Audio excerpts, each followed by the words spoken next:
ஒரு திருவடியை பூசித்து அதுக்கு வாய்ப்பு நான் கேட்போம், உன் திருவடியை பூசிக்க வாய்ப்பு கொடுத்தால் போதப்பா, வேறு யாரும் எனக்கு ஒன்றும் வேண்டாப்பா. தினமும் திருவடி பூசித்தால் என் பாவம் தீரும். இந்த ஜென்மத்தில் பல ஜென்மங்கள் செய்த பாவம் நான் தீருப்பா.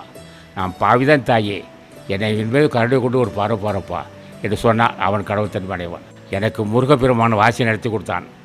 அது மட்டும் இல்லை, உள்ளே தங்கியிருக்கிறான். மூலாதாரத்தை தங்கிக்கிட்டு பேசியிருக்கான். அப்போ பேசுகிறான். இந்த ஓசை யாருக்கு அறவுதான் சரி, இந்த பேச்சியோட இந்த ஓசை சத்தம் யாருக்கார ஊழ்ந்தாலும் சரி, ஆன்மாவை தட்டி எழுப்பக்கூடிய வல்லமை இந்த பேச்சுக்கு இருக்குது. ஆகவே நீங்கள் எல்லாம் வருங்காலத்து இப்போ இந்த தான் ஞானசித்த காலம். இப்போ ஞானசித்த காலத்துக்குரிய காலம் வந்து விட்டது. மனிதருடைய ஆட்சி மனித சக்தியால் முடியாது இப்போ நடக்கிற ஆட்சி. ஆக ஞானசித்த காலம் வரப்போகுது வரப்போகுது வரப்போகுது வந்து விட்டது. இந்த எஜை சொல்கிறேன். இப்போது ஞானசித்த காலம் வரப்போகுது.